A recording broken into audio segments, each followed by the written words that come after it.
Top of the morning to you, my friends. A couple different articles we're going to discuss this morning.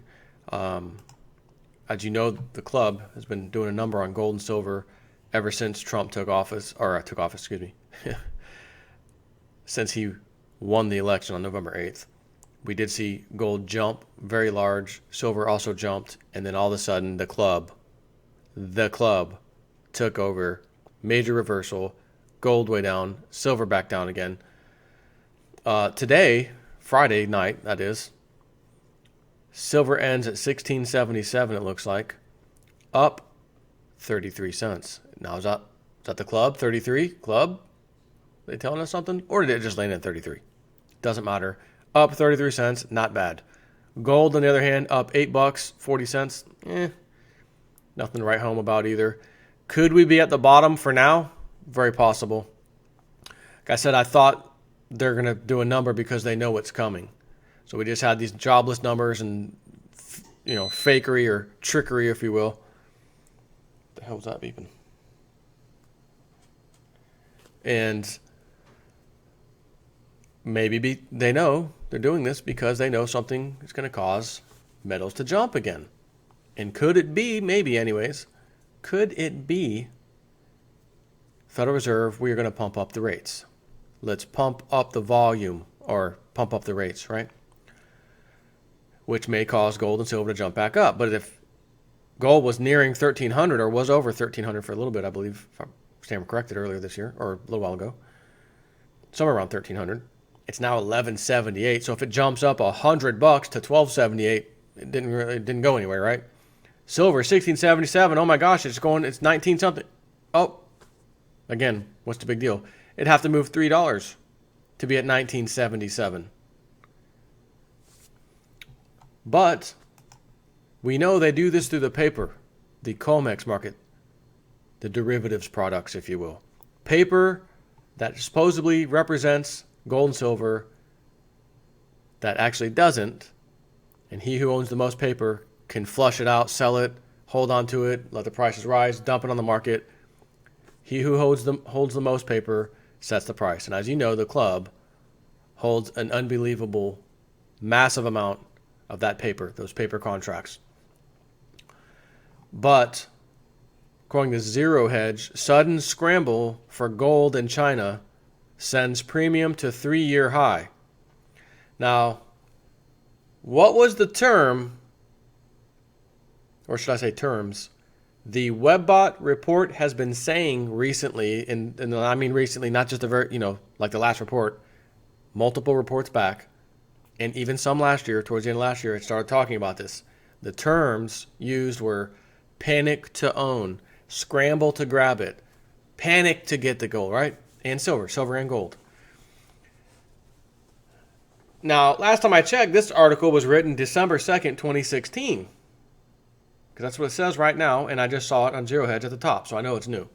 Webbot said a year ago there's going to be a panic to own or get your hands on gold and silver.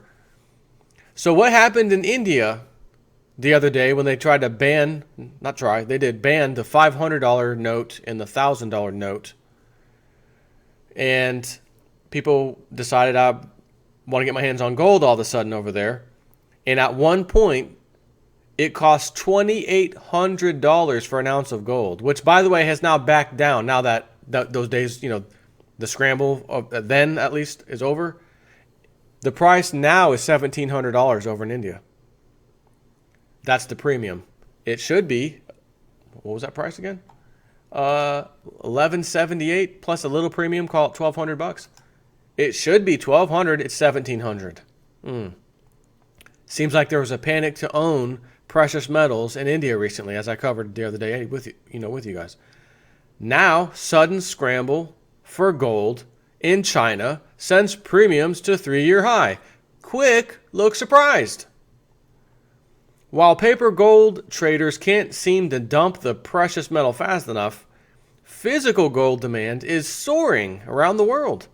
India retail premiums are spiking amid demonetization. Local China premiums soar to 3-year high as capital controls loom.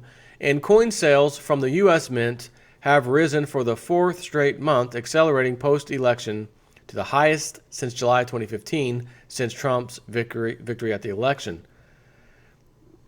Excuse me. Following the initial panic buying across India after Modi's demonetization effort shook the nation's faith in fiat currency, sending local gold premium soaring, news of reported gold import curbs in China and looming capital controls has sent gold premiums in China near 3-year highs amid limited supply of the precious metal, as Reuters has reported. The import curbs may be part of China's effort to limit outflows of the yuan, their currency, after the currency slid to its weakest in more than 8 years, traders say. China allows only 15 banks to import gold, including 3 foreign lenders. There is severe restriction on the bank's quota to import gold into China. Each one of them have to justify their need, a Hong Kong-based banker said. Gold was sold in China at about $24 an ounce above the international spot benchmark this week. Premiums went as high as $30 last week, the most since January 2014, according to Thomson Reuters data. So I want to just do a quick thing here, quick math. Let me pull out the old calculator. And we're going to say, what was that? It was 24 an ounce above the international spot benchmark this week. Premiums went as high as $30 last week. So let's say I'm a miner, producer in America, or anywhere for that matter, just not in China. I'm a producer somewhere on the planet, just not in China. And it's time for me to sell some of my monthly gold. And I've been able to pull in, 5,000 ounces in a month, mining company. Times, we'll go with the $24 an ounce number. That's an additional $120,000. Now, am I going to want to keep selling to the bozos in America or in London at quote-unquote spot price? Or do I want to make a connection in China, especially in India with what happened there? But let's focus on China. Do I want to make a connection in China because they got a super appetite for gold that can pay me for a 5,000 ounce order an additional $120,000? Let me think about that. I'd really like to sell to the American Banker Club. I'd really like to sell to the London boys, but I got this blaring $120,000 thing punching me in the face right now that says, no, I should go sell it over there. And they're willing to come get it at my location to secure it and bring it back. I don't even have to ship it. Ooh, that's really sounding good. So the point being, it's not exactly that cut and dry. But my point is what I said a while back. I'll say it again. They opened up their Shanghai exchange. I said, take note of this. They're competing with the Western Boys Club, the Banker Club.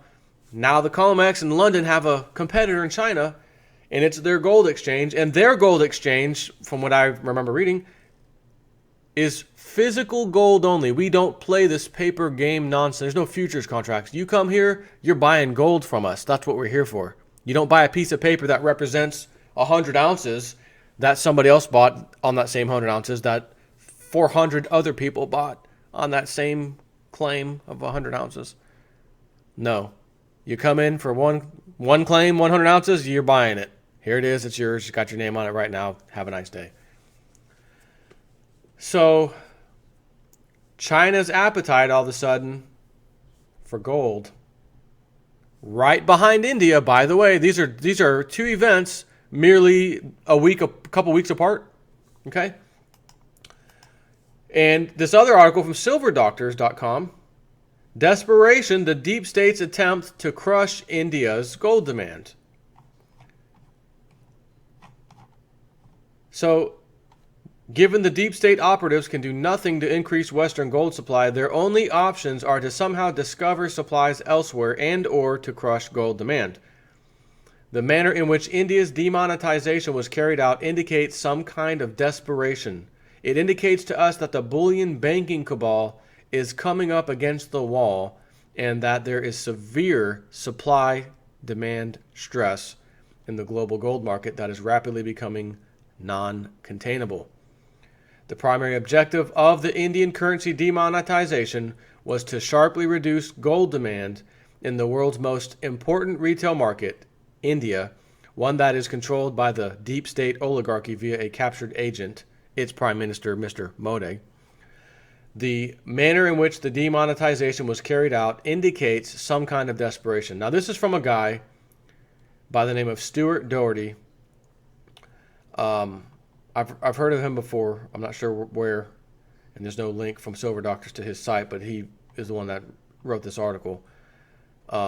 And like I said, when I saw that happening in India, I said, this is not, oh, well, it's going to help with money laundering and terrorist things and, what do they call it, counterfeit money, And then as soon as it happened, all those things were meaningless, and more people counterfeited them before because they lost $500 notes and $1,000 notes. And they said, "The hell with this! I'll just print my own. You're not stealing my money."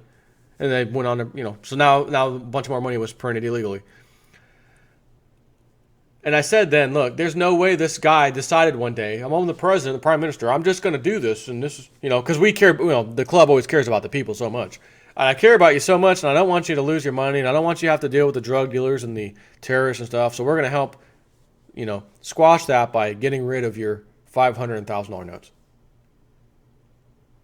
Think about this. You're an American. Our equivalent to the $1,000 and $500 note is a $100 bill and a $50 bill. Okay? Could you imagine them saying, "Oh, you have like a few days, to turn in all your $50 bills and $100 bills"?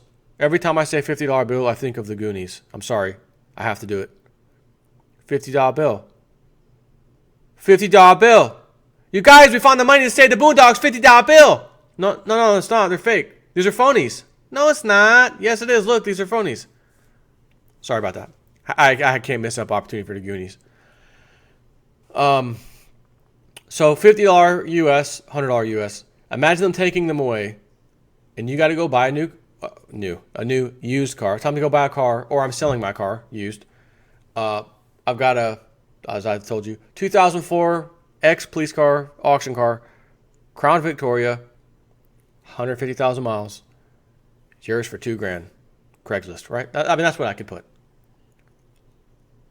Are you going to bring me $20 bills? You're going to have to bring me a ton of $20 bills to give me $2,000. Wouldn't it have been nice for you to just come up with some nice, crisp $100 bills so you can only give me 10, 20? Can I have 20 $100 bills, please, for my car? Thank you. Have a nice day. No, instead, I'm going to need 5 times that amount because they're 20s. Or that'd be 10s, actually. No, it'd be 20, whatever. You're going to have to bring me a couple of stacks, 2, 3, 4 stacks of 20s to do the same damn transaction. What in the hell sense does that make? If we're printing money and it costs money to put this special paper through the printer and create money in the process of the security thing and the little strips and you tilt it and it flashes you a certain way and blinds you in the eye, okay, it's real. That costs money to do that on every single dollar that's printed. So again, bear with me. Maybe my math isn't right, but if I could have $100 bills, $2,000 car, I need 20 $100 bills. So let's just call those pieces of paper. I need 20 pieces of paper. But if I can only pay in $20 bills, I'm going to need 5 times more of that, right? 20, 40, 60, 80, 100, that's 5 times more. So I have to have 5 times as many as 20, which is 100. So I'm going to come here with 100 pieces of paper that the printer that printed those took the same amount of time, same amount of effort, except more of that. Not necessarily, I said the same amount, not the same amount. It takes more time, more effort, more ink, more parts, more things to get those dollar bills out, these 20s instead of the hundreds. What in the hell sense would that make? So when you hear that crap from India's, chief, it's complete garbage. Like I said, my opinion was they're doing this for a reason. There's something coming down the line. We already know about it. That they already know about it, and they're gearing up for it. They are absolutely gearing up for it, and they're trying to get rid of these currencies for that reason. The top tier currencies for that reason. And now we see the people got nervous, right into gold. So the club with their double-edged sword, you do this thing one way, you drop the prices, and then you force people to get scared over here because of their currency. They rush to gold. Gold, precious metals in general, because the Indians did go for silver too, by the way. And you have a recipe for disaster for the club. We drop the prices. People are now buying again at epic proportions. We try to pull some shenanigans in China and India, and people are running to gold. Premiums are now shooting up over there. Again, $1,700 in India, and it was as high as $2,800. Are you freaking kidding me? Nothing changed, except their $500 note, $1,000 note went away. This is why you got to own your precious metals. This is why you got to have them. These are the reasons. I don't come out here to read these stupid these stupid articles for fun. I don't want to be reading this crap. I'd rather be coming out here telling you about puppy dogs, unicorns, rainbows, and ultralight aircraft. If I can ever fill my bucket list and get rich, my dreams. Like I told you the other day, I want a little ultralight aircraft. By the way, you know how much those things cost? $5,000, $6,000, $8,000. That's what they call, used but in good condition. So when I said I wanted one on my bucket list, that's my version of being, getting rich, being able to afford like an $8,000 ultralight aircraft. Okay, that's Jason Ipfor's version of being rich. But that's what I'd like to do. Wouldn't it be cool if I could get whatever, puppy dog land and unicorns are here to stay. Life is good. And I'm coming out here doing the feel good, cheer you up morning videos instead of the truthful news you need right now. And I'm up inside of a damn ultralight aircraft doing a video.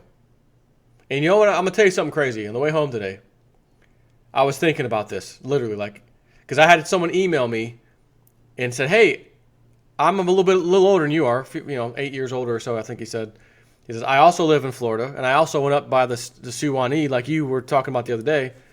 But we since then moved, and we live, a little while away from there, but we're in Florida. He says, you said that something about this ultralight. I used to do it. I think he said he even had a business doing something with them. He flew them. He's the ultralight guy. He's like, I did it 10 years ago, and I got completely out of it, since then. He's like, if you want to chat or call me or email me, I can tell you anything, tell you anything you want to know about it. So I'm like, you know what, give me your number if you don't mind, because I would like to take you up on that. But I was thinking on the way home, and here's the thing, you can only fly those kind of vehicles or aircraft during the day because they're considered like experimental or ultralight. It's under some subsection C of the whatever FAA's ruling, whatever, which is good because you don't have to have a pilot's license. It's way cheaper to operate, and those things, if the engine goes, you can coast down, emergency landing. They even make them. You can put a freaking parachute on the thing that mounts to it, and the whole damn thing comes down in a parachute for emergency purposes. Anyways, I thought, how freaking cool would it be if periodically, assuming I had this stupid thing and we're in the future several years from now and our silver did its thing, I'm in my new property somewhere, wherever, life's good for old Jason Ipfor. Life is good for his subscribers because they also got their precious metals and prepared for these events. Life is good for us. I got my stupid ultralight and I'm up in the air. And since I'm in, not in the middle of nowhere, there's cell towers, which means I could have one of those little MiFi or Wi-Fi deals that talk to the towers, cell towers, pay a monthly fee for that. It's not that expensive. And then I have a device that uses that Wi-Fi device through Wi-Fi. So I can essentially get on the internet. And I could have like a little mounted camera, just like the one I showed you the other day. I'll show it. I was showing this the other day. I forgot what the reason was. Oh, it was because of the hacked, cameras that caused a denial of service attack. This thing, pan, tilt, zoom, high definition camera. And I thought, even some little junky thing like it takes 5 volts DC to operate. It's the same thing that your phone plugs in and gets. I'm thinking, man, I could power that thing up in there, even if I brought a little small battery with me and power that. That connects through the Wi-Fi, and you can literally control it with your cell phone and or Android device, as well as your internet browser. If I gave a password out, for example, I can create one. And I thought to myself, would that not be the coolest thing? Totally not JSNP4 Realist News, but still cool as hell. I'm flying in this thing. It's talking to the towers because I got the little device, which is talking to that thing, which means anybody can talk to it if I give them the password. And then I could essentially stream the damn video live, like on YouTube live, while someone else, one of my subscribers, lucky random subscriber who wants to play with the stupid thing, can actually man the camera. Like we're in a helicopter police chase. Except we ain't chasing nobody. We're in a damn ultralight flying over the interstate and whatever. Just for fun. And you get to operate the camera and show everybody around. Would that not be just cool to do? Just for the hell of it? That would be sweet. And I thought again, man, that could be a good YouTube channel. Flying around, people operating my camera while I'm flying. I mean, that would just be kind of fun, wouldn't it? Be neat. I was actually thinking about that on the way home.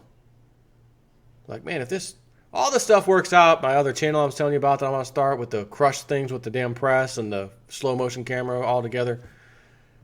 Man, if this really works out and I got some nice extra income, wouldn't take too awfully long to get 10K to get one of those things. However, I'd have to store it in a little small hangar somewhere, which I think for that size, it wouldn't be a big deal. It wouldn't be that much money a month anyways. And then I could go fly it over there. But I want a nice property with some acreage so I can have my own stuff, my own little barn, or whatever you want to call it, park that sucker in there, take it out, land and take off my own property. Give me a few acres. Give me 5 acres. I don't need a lot. But I also thought too, like, man, wouldn't it be cool to have a nice property like that, bigger than that actually, like what Pastor Dowell's got, 60, 70 acres. Start building up, the JSNP4 survival place. The survival spot for his peeps. No, I mean, I wouldn't be able to do that. There's too many people, but a select few potentially. We got together and hash some details out, kind of a thing, and had the property and were able to get there, do stuff together, build stuff together potentially, even if it just meant hiring people to do it for us and we just pitch in. To have like a go-to spot, like it's a cool spot to hang out. Like hey, we're gonna go take a little vacation this weekend. It's cool to be there, close to a river, not on the river, but close to it. Stuff to do, get away from society for a little while. But in emergency, that's our spot. Let's go. And you got 4 or 5 people that say, you don't have to say anything. We know how to get there. We're gonna be there. In a worst case situation. That would be like the ultimate goal with all this, with my ideas of creating these channels, and if I can get some extra revenue from that, if my remote control PC program works, I get some revenue for that. I'm just thinking in my head, man, just get this stuff together. If that money can roll in, I can start doing some of these cool things. I could show it, hey, look at this property I'm going to go look at. Look what I'm doing on this thing, A whole different side of JSNP4 that I've never been able to really do. When I went up to Tennessee in 2013, I did show you some of the video. I did a tour of the property, if you guys remember. I think that video's somewhere on my channel. I don't think I deleted it. Did a few videos down by the creek. It was real nice and peaceful. It was cool, But what am I going to do? Go outside 8 feet away from my neighbor's house? Hey, JSNP4 here, outside in the wilderness. JSNP, man, you're in the damn suburbs. Oh, sorry about that. I was just fooling you. Exactly. Street signs. At least I don't have peacocks screaming up and down my street like the old place. Let me tell you, that was horrible. Hearing those damn things in the middle of the night, screaming. Think a woman's being killed. Or what the hell? Peacock. And then that one answers. It's like they're on sentry duty. Then that one has to answer. Then that one over there answers, and then it's quiet again. You have like one pickup truck or any kind of truck that goes over those speed bumps to where it makes noise like doo doo doo. 3 o'clock morning, 4, it doesn't matter. Does not matter. Time means nothing to the peacocks. Screaming. Now I've got to scream that I heard you, and I'm sure you heard him, because if I was 50 miles away, I could probably hear you. Other one screams in that tree. Little young buck who's trying, he has to scream now because he can scream now. He's old enough to scream. Wake up, go back to bed. So what do? You put a fan in your room, turn it on medium, so it makes a little bit more noise than on slow, and drowned out any kind of noise outside, so you can freaking sleep at night. Those days are over, because I'm in a new neighborhood. It is HOA. That crap wouldn't fly in here even kind of, which I can say I appreciate about HOA and that kind of stuff. But I've already gotten 2 letters. Hey, cracks in your sidewalk. There's a little grass is growing out of them. The cracks where they made the driveway and the sidewalk. Got some grass sticking up. You need to take care of that. Oh, that little pile. Oh, well, I guess it is there. I can see it. A little pile, right? A little small 3-inch section on my whole driveway's got some grass. I don't want to get a $20 to $5 fine. Let me snip that and let me snip that out of there. And what was the other one? Oh, your grass. If we think there might be pests, there got some bald spots in the grass. Actually, no, it's not bald spots. The whole, you may not know this rental company, but our house is now the hangout for all the kids in the entire neighborhood. They come over all the time, and they are all up in my grass. So I had to get a sign that said, "Could you please stay off my freaking grass?" And it worked fantastic. But got a letter, grass, bald spot. Yep. I'm gonna deal with that. Oh, your bushes, you got to trim that a little earlier. It's growing up. Oh, gonna trim the bush. Can't I just trim when I need to trim, when I feel like it's appropriate to trim? So, good stuff on the one hand, bad stuff on the other hand. HOA, I still would like to have my own property out somewhere. It doesn't have to be in the middle of nowhere. Just if the land's there, the spot's there, the house, everything's great. Like when the real estate crash 2.0 comes and I can capitalize on something, hopefully, that kind of thing. Oh, that's not too far away. It's actually not really out in the country. It's only a 20, 30-minute drive to work. That's good. It's in the right spot. It's got the right size land. What do you know? It already has a giant workshop, which guess what? The ultralight. And you know what I do? I'd have that little tail section. I would get that damn thing printed, Realist News, just like my background, Realist News flying in the sky. And if by chance there are any kind of protests or crap breaks out in Tampa or anywhere around here, those things can fly for about 2 hours or more, sometimes longer. Could you imagine? Hey guys, who's going to control the camera today? We've got some Black Lives protester or Clinton people protesting down here. George Soros sent them. We're going to do some little circle. I'm going to circle slowly above. Need someone to man the camera if you don't mind. Find someone. Oh, I got it, Jay Snip. I'll log in. All right, let's go do live stream. Would that not be cool? I'm telling you. I would do it without even thinking twice. I just have to have it. I have to have the funds to buy the ultralight. I've got to have the funds to go get a freaking piece of property where I could do this. Although technically speaking, it could be done where if I found the right deal, had the money, buy the stupid thing. How much does it cost to keep it hanging? Oh, it's $100 a month. No problem. Let's do it. And then I could actually go do that. I could literally go do that on a weekend, Saturday or Sunday. I'm just going to go down to the hangar. I'm going to go fly for a couple hours and do it anyways. Hey, let's get, who wants to jump on and manhandle the camera while Jay Snip's up there. Not only that, since it's Wi-Fi, I'm just thinking, you got Skype, you got the cell phone. I mean, we could communicate. Got a little earpiece in, communicating with the person operating the camera through Skype or something, we're talking, or just the cell phone. This could be cool. But as it stands currently, I'm dreaming. Okay? I am dreaming about the possible American dream that might still be attainable if I can pull it off.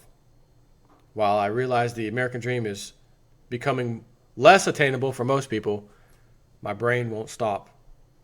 So hopefully I can make something happen. That would be so cool.